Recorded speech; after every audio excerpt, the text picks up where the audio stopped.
AITA for exposing my wife's lover and getting him fired after he thought he won? I've been debating whether to even share this. Something about telling the story makes me feel like I'm regaining a little bit of control over my life, even if it's through an anonymous account. If nothing else, I at least hope it helps me make sense of everything that's happened. The simple version: I found out my wife was cheating on me. That's the story in a nutshell. But the deeper version is that my wife and her lover were using their position to take advantage of me, my family, and his own for almost a year. There are a lot of victims in this story, and that's what hurts the most. That's why I can't just forget about it and move on. Something has to be done. I'm 38, and I've been married to Emily, 36, for 10 years. Until a few weeks ago, I would have said she was a devoted mother to our son, Jason, who's 6. Now I'm not so sure. We led a simple life. We had everything we needed, at least from my perspective. I had a good job and spent as much time as possible with my family. Financially, we were comfortable, both working and covering all our needs. I did my best as a father and husband. We tried to have date nights once a week, though it usually ended up being twice a month. It's not always easy to find the time, but I made sure to spend enough time with Jason. We did homework together, played games, and I took him skating whenever I could.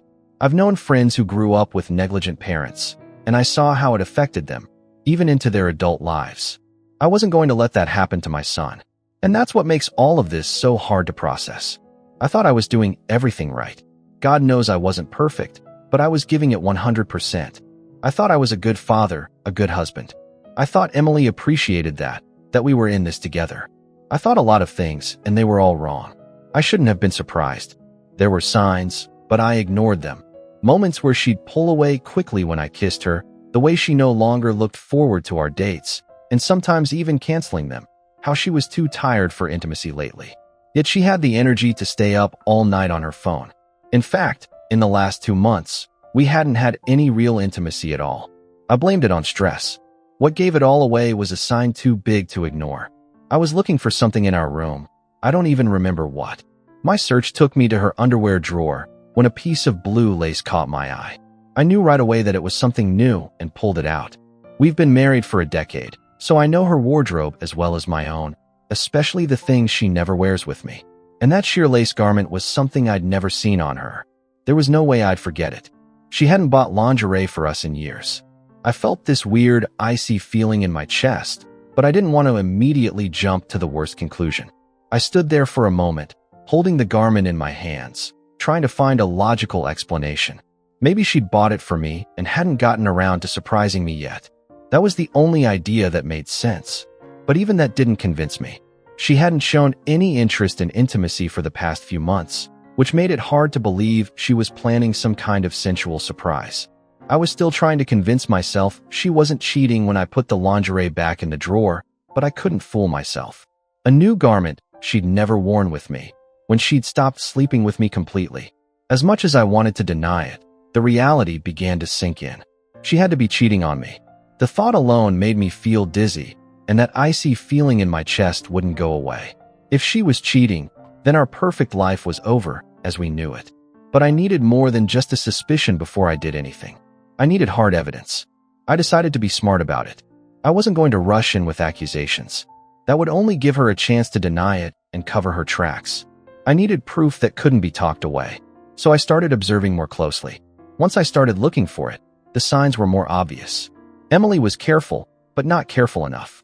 She was leaving early for work, and some days I noticed she was even eager to leave.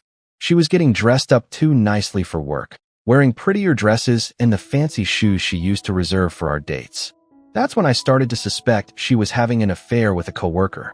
I decided to check her phone, but she was now almost obsessively protective of it, always having it with her or within arm's reach. Getting it while she was asleep wasn't an option, because she'd started sleeping with her phone under her pillow, which was another huge red flag. At that point, I was convinced she was cheating, and my mission became obtaining proof. For the next week, I waited patiently and looked for an opportunity to get hold of her phone.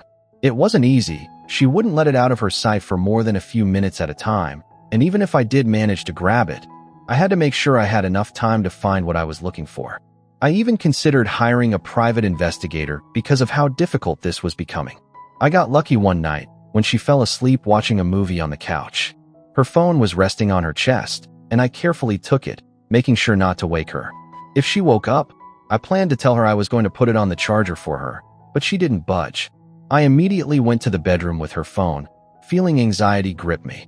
There it was again, that icy feeling in my chest. I was about to confirm whether my wife was cheating or not. I already had a strong feeling of what I was going to find, but I still held out hope that I was wrong. She had changed her lock code, but we both had fingerprint access. She hadn't removed it, so I was able to get in. I almost dropped the phone. She had fallen asleep texting Mike. One of the last messages she sent him was a picture of her genitals, taken right there on the couch. I couldn't believe it. I wanted to cry. The first thing that went through my head was the damage she had done to our family. Did she even think about me? Did she think about Jason? I forced myself to compose myself and keep going through the messages. I needed proof, and I might not have much time before she woke up and noticed her precious phone was missing. Photos he'd sent her. Then something caught my attention. They were talking about seeing each other at work. At first I thought they were co-workers, but then I realized this Mike was her boss. They'd been seeing each other in his office, and after hours, and they'd been doing it for almost a year. There were thousands of messages and hundreds of photos. It was too much to read through it all. At a certain point, I stopped reading and just started taking screenshots of everything, sending them to myself. I knew I already had enough evidence, but I wanted to make sure I had it all. I wanted to fully protect myself. I had sent about 6 months' worth of evidence when Emily walked into the room and caught me. By that point, I didn't care anymore. I wasn't doing anything wrong, and I wasn't afraid of her finding out. I could see the discomfort on her face. She must have feared the worst when she didn't find her phone next to her, and now her worst fear had come true. I expected her to cry or start apologizing, but all she did was ask why I had her phone. I didn't answer because the answer was obvious. I just said, "You know what I found here, right?" She ignored that and simply said that her phone was private. I wanted to laugh, despite everything. Private? I asked. Is it private to send nude photos to your boss?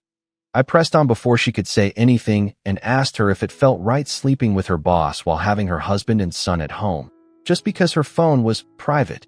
She didn't say a word, just pressed her lips into a tight line.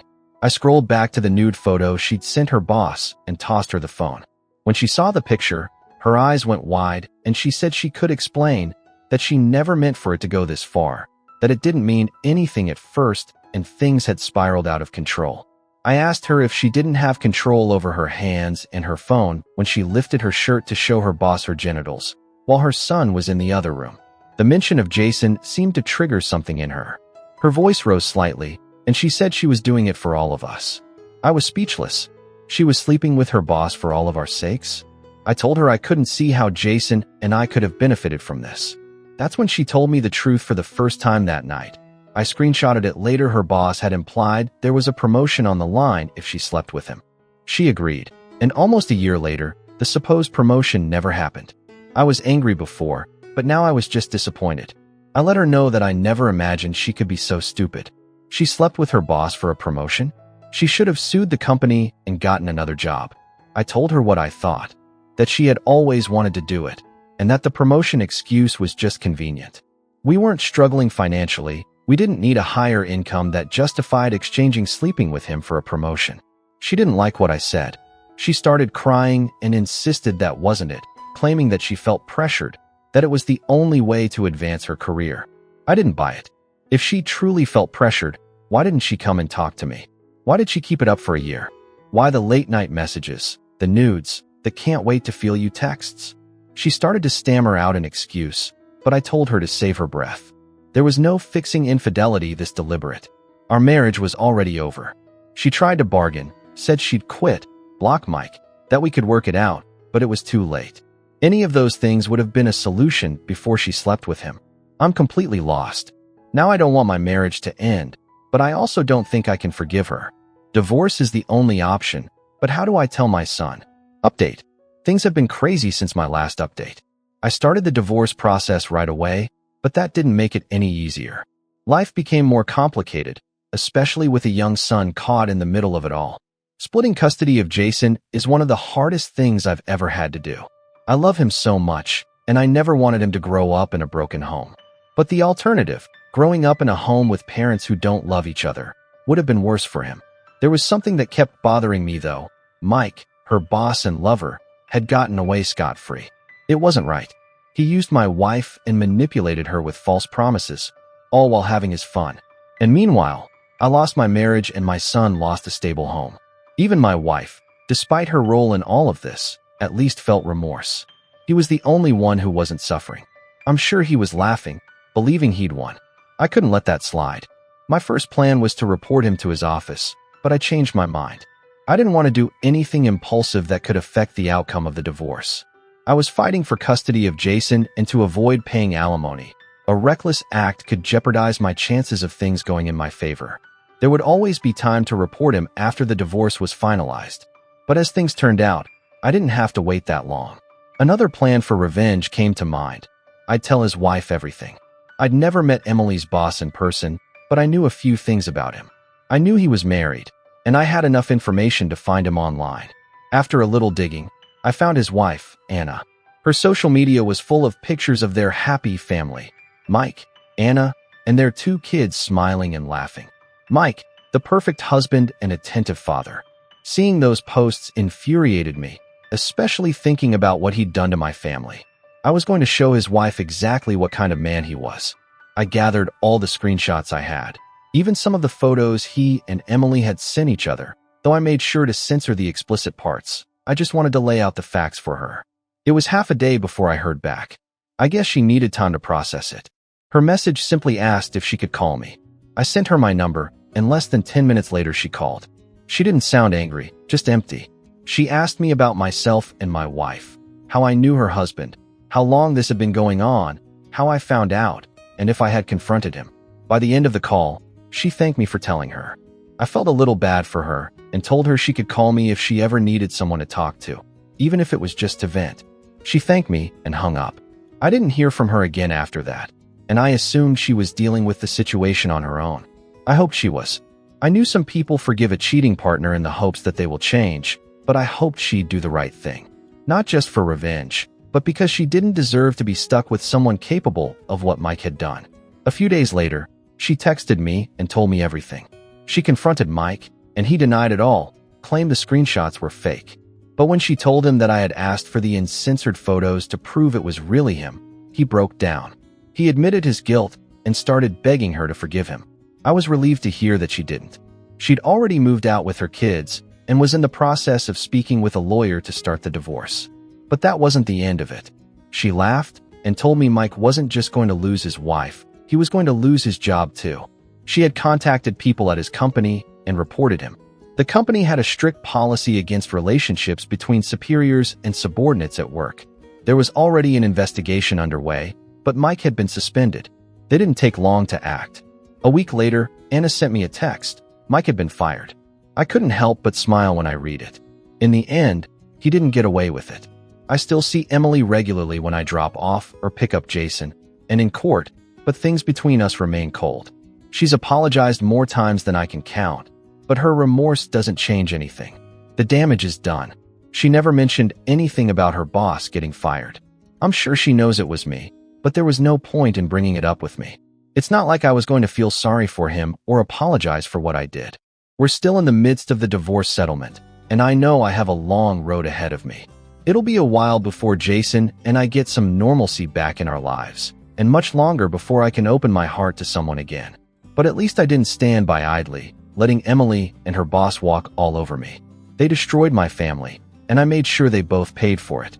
If you liked it, don't forget to leave a comment and support the channel by subscribing. See you in the upcoming stories.